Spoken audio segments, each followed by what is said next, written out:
তাহলে আল্লাহ তাআলা বলছেন ফাজাআলা মিনহু যাওজাইনি যাকারা ওয়াল উনসা, অতঃপর তার থেকে সৃষ্টি করেছেন যুগল, নর এবং নারী।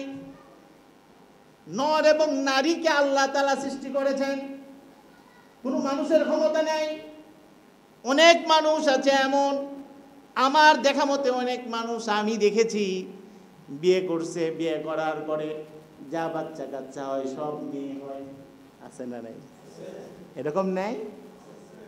আর ইচ্ছা মতো বউরে বিদায় কি করে? ইচ্ছা মতো বউরে বিদায়, মুখ কালা কইরা থাকে। মনে হয় বউ মনে হয় নিজে নিজে ফর্মুলা নিজে বানাইছে। বউ বানাইছে? হ্যাঁ, ইচ্ছা মতো বিদায়।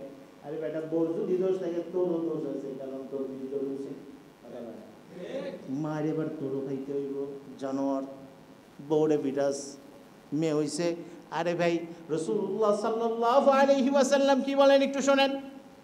যার একটা মেয়ে আছে, মেয়েটাকে যদি ঠিকভাবে লালন পালন করতে পারে, সৎ পাত্রের হাতে পাত্রস্থ করতে পারে, ওই ব্যক্তি যদি বিয়ের পরে জিজ্ঞেস করে মা তুমি কেমন আছো, যদি বলে আলহামদুলিল্লাহ, আল্লাহ রসুল জনাবে মুহাম্মাদুর রাসূলুল্লাহ সাল্লাল্লাহু আলাইহি ওয়াসাল্লাম ভয়েস অফ মদিনা থেকে তিনি ঘোষণা করেন, আমি মুহাম্মদ সাল্লাল্লাহু আলাইহি ওয়াসাল্লাম আর ওই ব্যক্তি, ওই বাবা বা ওই মা একই সঙ্গে পাশাপাশি জান্নাতে অবস্থান করব।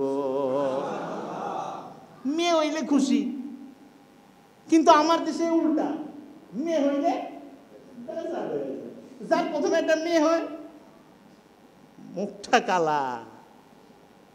আরে কত বড় কপাল পোড়া, ও জানে না ওর প্রথম মেয়ে হয়েছে মানে ওর কপাল খুলে গেছে। আপনি দেখবেন যাদের প্রথম মেয়ে হয় তাদের আল্লাহ তাআলা এই পরিমাণ বরকত দেয়, আগে যা ছিল না আল্লাহ তাআলা অঢেল সম্পত্তি আল্লাহ তাআলা দিয়ে দিছে। এরকম নাই? নজির নাই? আপনাদের মধ্যে আপনারাই খুঁজেন, যদি আপনার যদি প্রথম মেয়ে হয়ে থাকে, আপনার যদি প্রথম মেয়ে হয়ে থাকে, মেয়ে হওয়ার আগে আপনার কামাই আর এখনকার কামাই একটু মিলান। যা আমি মেয়ে হওয়ার আগে হুজুর আমার কামাই ছিল এত, মেয়ে হওয়ার পরে আমার কামাই এত হয়েছে। মেয়ে হওয়ার আগে আমি এমন ছিলাম, মেয়ে হওয়ার পরে আমি এমন আছি। যদি আপনি দুর্ভিক্ষের মধ্যে পড়ে থাকেন তাইলে আসলে আপনি পুরা কপাল। আপনি কি কথা কয় না? আর কপাল যার পোড়া হয় তার সব জায়গায় সমস্যা, বুঝেন নাই? কপালে যদি থাকে হার কি করবে চাচা খাদিমদার। খাদিমদার যদি ইচ্ছা করে, খাদিমদার তো এক সাইড থেকে খাবার দেয়, দেয় না? আমার কথা মনে হয় বুঝতেছেন না। খাদিমদার বুঝেন, শাহিদার শাহিদার খাদিমদার এক সাইড থেকে খাবার দেয়, খাবার দিতেছে।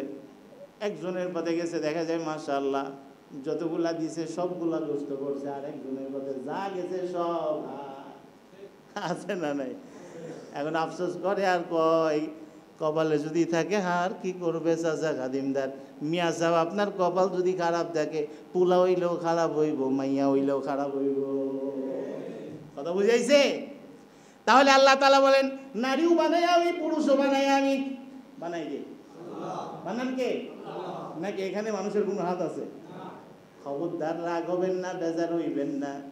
আল্লাহ রাসূল সাল্লাল্লাহু আলাইহি ওয়াসাল্লাম বলেন কারো যদি চারটা মেয়ে থাকে, সে যদি ভালোভাবে সৎ পাত্রের হাতে পাত্রস্থ করতে পারে, আমি মুহাম্মদ সাল্লাল্লাহু আলাইহি ওয়াসাল্লাম আর ওই লোক জান্নাতে পাশাপাশি থাকবো।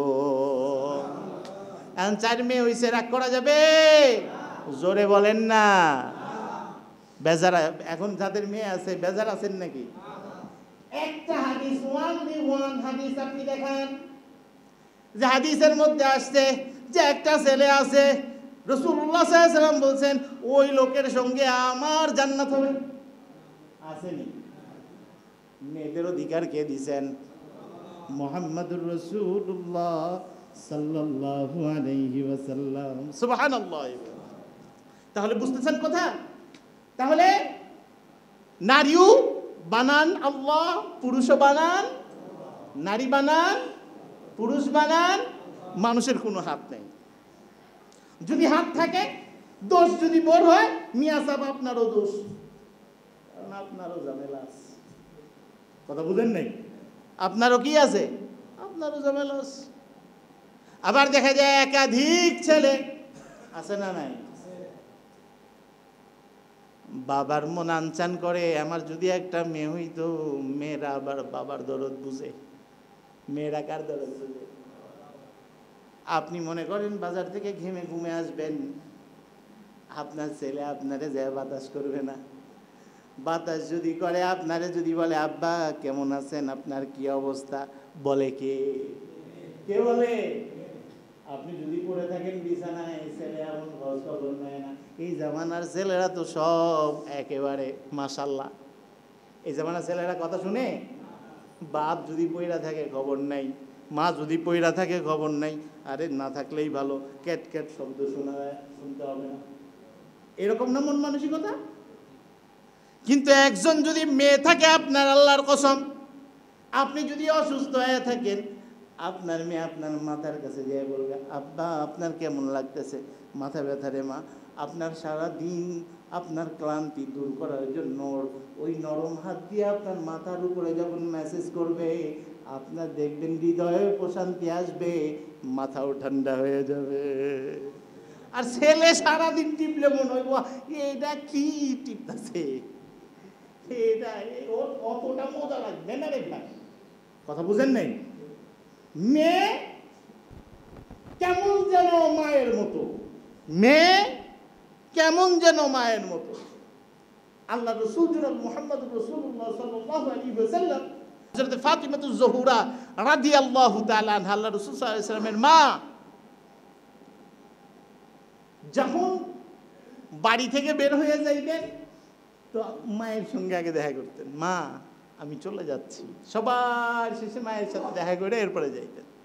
আবার আসলে আয়েশা ফাতেমাতুজ জোহরার কাছে আগে আয়েশা, মা আমি চলে আসছি। সুবহানাল্লাহ। এইটা হলো বাপ আর মেয়ের সম্পর্ক। মেয়েরে বোঝা মনে করবেন না, মেয়েরে মহব্বত করবেন, ভালোবাসবেন, মেয়েরে ভালোবাসবেন।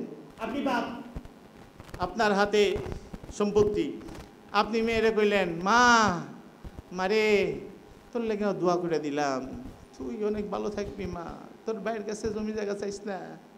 আছে না? এরকম কিছু বাপ আছে না? আপনার সম্পত্তির মধ্যে মেয়ের অটোমেটিক হক আছে। আপনি আপনার সম্পত্তি যদি আপনার মেয়ের অংশ মাইরা আপনি যদি আপনার সন্তানরে দেন, তাইলে আপনি বান্দার হক নষ্ট করলেন। বান্দার হক নষ্ট কইরা জান্নাতে যাবেন? সম্ভব? হ্যাঁ, সম্ভব না। আপনি যদি মনে করেন মেয়ের সব হক, মেয়ের জায়গা জমি যা ছিল সব ভাইদের নামে সুন্দর করে লিখে দিয়েছেন, দিয়ে এরপরে মেয়ের বাসায় যায় কইছেন মা তোর জন্য দোয়া করে দিলাম, আমি হজে যাইতেছি, আমার লগে দোয়া করিস। আপনি হজে যায় আপনি কাবার চত্বরে যায় বলবেন রব্বানা যালামনা আনফুসানা, আল্লাহ কয় বাটপারি আর করিস না। কথা বুঝছেন? এই কথা কি বোঝা যায়? হ্যাঁ, সাবধান। আল্লাহ তাআলা বললেন ফাজালা মিনহু যাওজাইনি যাকারা ওয়াল উনসা। আল্লাহ সুবহানাহু ওয়া তাআলা তার থেকে সৃষ্টি করেছেন যুগল, নর এবং নারী। আল্লাহ সুবহানাহু ওয়া তাআলা নর এবং নারী দিয়ে এখানে আরো কিছু কথা বুঝাইছেন। আপনি সারাদিন ক্লান্ত শ্রান্ত হইয়া যখন কিনা ঘরে আসবেন, আর ঘরে আসার পরে আপনার যদি হালাল স্ত্রী থাকে, তার সংস্পর্শে আসলে সকল ক্লান্তি দূর হয়ে যাবে। জাগো না, এরা কইতেছে এটা আবার কি কয় হুজুর? আফসোস কইরো না, আফসোস কইরো না। আর imo imo imo imo WhatsApp আর কি কয় মেসেঞ্জারে ঘুষাঘুষি কইরো না, দোয়া করতে থাকো আল্লাহ তাআলা যেন ভালো ভালো চরিত্রবান নারী যেন দান করেন। আমিন বলেন। এই বুড়া বাবাজিরা আপনারা আমিন কইলেন কেন? আপনারা কি আরেকটা করে করবেন? হ্যাঁ, বাপসাপ কিন্তু ভালো না। আম্মা জানেরা যদি শুনে আপনারা আমিন কইছেন, তাইলে দুপুরবেলা খাউন কিন্তু বন্ধ ইনশাআল্লাহ।